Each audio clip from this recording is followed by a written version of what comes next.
In 1968, a mother and her daughter were staying in a hotel when the daughter woke at 4 a.m. to someone knocking on their door. She got up and opened the door. She was met with a man and woman stating that they were detectives, so the girl let them in. At this time, the mother was also awake. The two strangers told them that the girl's boyfriend was in a fatal car crash and that he was in danger, but then out of nowhere the woman held the girl hostage while the man knocked the mother out with some kind of cloth. The strangers left the building with the girl and brought her to their car, where they then sped off to a nearby dirt road.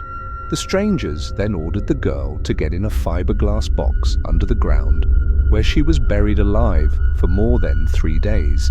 At first, the strangers asked for a $500,000 ransom, but after that failed, they confessed to the whereabouts of the girl. The girl, Barbara Mackle, was rescued, and the two strangers, Gary Christ and Ruth Eiserman Shear, were sent to prison. In 2024, a woman was grocery shopping at night when out of the blue, an employee who was on the phone approached her. The employee asked the woman all sorts of things about her car. The man on the other end of the line told her that her car is being towed because she was parked in a membership spot. The woman explained that she had a membership, but then the conversation took a weird turn. The man started flirting with her and asked if he could be her boyfriend. After she denied all the offers, she went to the front desk and asked about this weird employee, but the manager replied, "I don't know who that is, he doesn't work here." At this point, the woman is really uncomfortable and asked the manager if she could walk her to her car. The manager agreed, but when she got in her car, she made a shocking discovery. The woman found an Apple AirTag hidden in her car. Luckily, she found it because no one will ever know what would have happened if she didn't. In 2011, two girls got up early on Christmas Day to open their presents. As they entered the living room, their family were already waiting for them. The girls sat down and started opening their presents. The father was celebrating with them, but the mother just sat there emotionless. Unaware of what was going on, the daughters asked their dad if there was something wrong with their mum.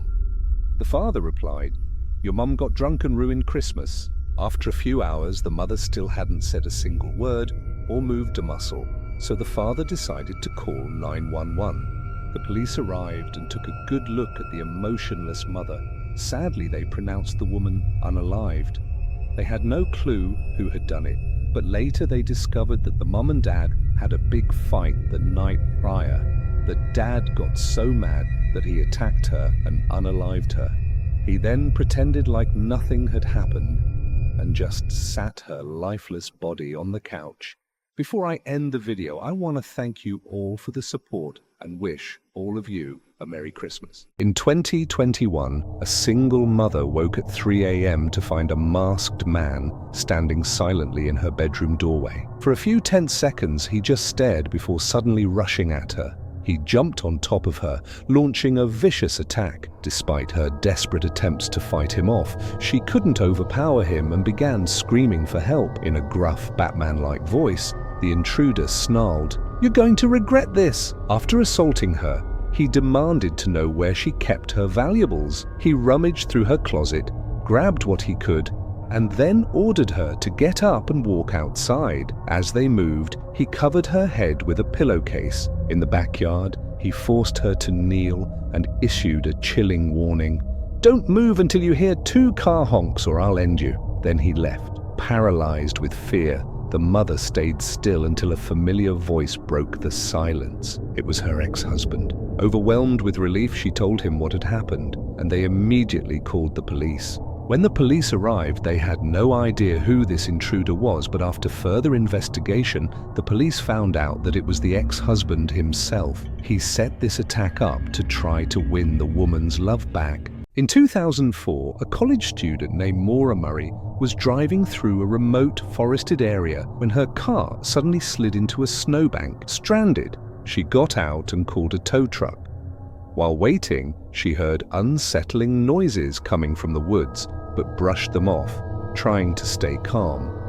A few minutes go by when a passing motorcyclist stopped to offer assistance, but Maura declined, explaining that help was already on the way. Concerned for her safety, The man still called the police. Before leaving, the man mentioned he had somewhere to be and wished her luck. 10 minutes later, when officers arrived, they found her car abandoned, but Maura had vanished without a trace. Despite an extensive search, no sign of her was ever discovered. To this day, her disappearance remains an unsolved mystery, sparking countless theories. Some believe she was kidnapped, while others suggest she may have run away to start a new life. What do you think happened to Maura? In 1995, 14-year-old John Hran was camping with his friend Christian by a quiet lake. The night turned tragic when a group of teenagers approached, blasting offensive music from a stereo. One boy threw a beer can in John's face, demanding he say, "I love racism." After he refused to say it, they became enraged. The group brutally attacked him, punching and kicking him as they laughed. They threw beer cans at his head, burned him with a flaming stick, and destroyed his belongings, even setting fire to the tent he shared with Christian. Throughout the night, the group taunted him, pretending to apologize and offering beer, only to hurt him again. Eventually, they pushed him into the lake. Desperate, he tried to swim away, but two attackers circled to the other side to block his escape.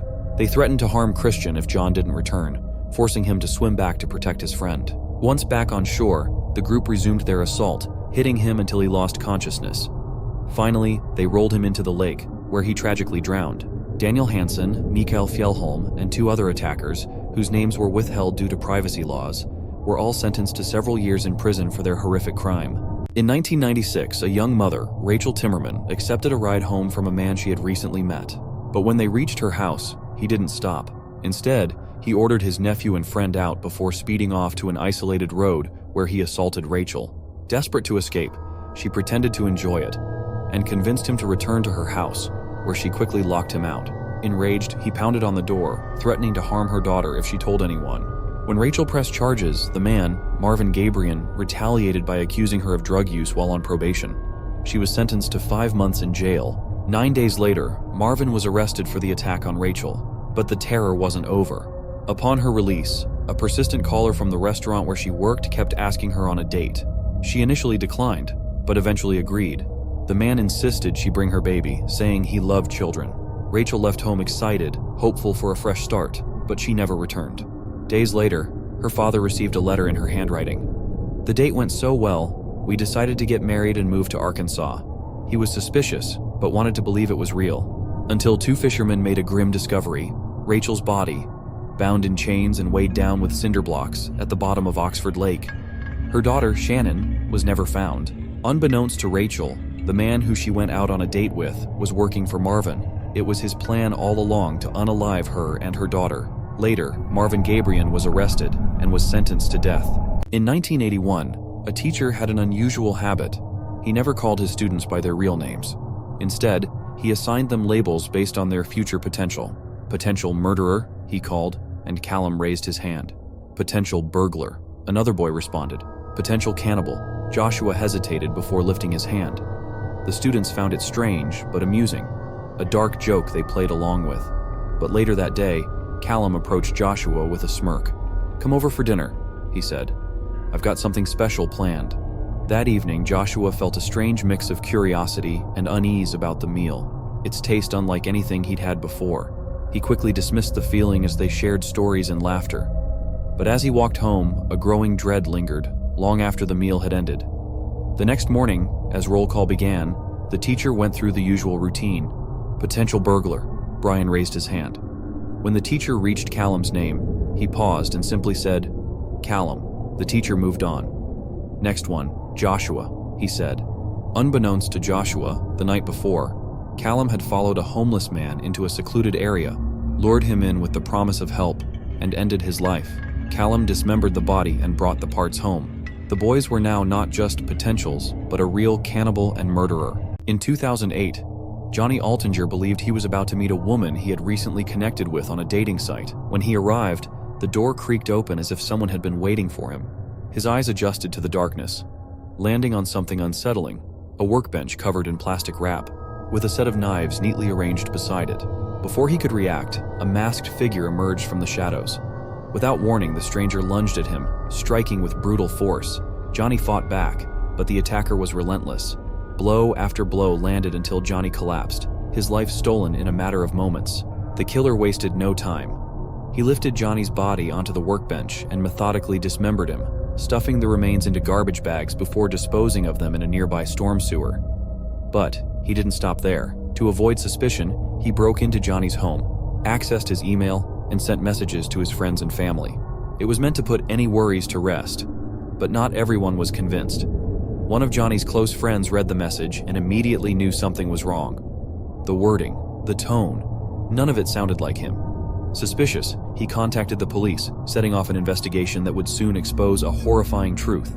Mark Twitchell, an aspiring filmmaker with a dark obsession. Mark had fantasized about becoming a real-life serial killer, inspired by his favorite TV show Dexter. But his attempt at the perfect crime had been riddled with mistakes, and now the police had everything they needed to arrest him. In 1960, two teenage girls were camping with their boyfriends when around 4 a.m., one of them woke to the sound of footsteps. Given their remote location, she immediately sensed something was wrong. Panicked, she shook her friends awake. As they sat up, trying to grasp the situation, a sudden, brutal strike tore through the tent, hitting one of them with devastating force. Desperate to escape, they scrambled toward the entrance, but the attacker kept swinging, trapping them inside. Then, he pulled out a knife and began slashing through the fabric. With each swipe, an opening grew larger, but instead of a way out, it became the entry point for their worst nightmare. Amid the chaos, one of the boys, Niels Gustafsson, caught a glimpse of the attacker. A man dressed in black, his eyes burning red. Before he could get a better look, a powerful blow to the head knocked him unconscious. By morning, he was found severely injured, suffering from facial fractures and defensive wounds. His three friends sadly didn't survive. The sheer brutality of the attack left Niels with amnesia, but decades later, police began to question his story. He had far fewer knife wounds than his friends, and his bloodied shoes were discovered 500 meters away, partially hidden. He was put on trial, but ultimately found not guilty.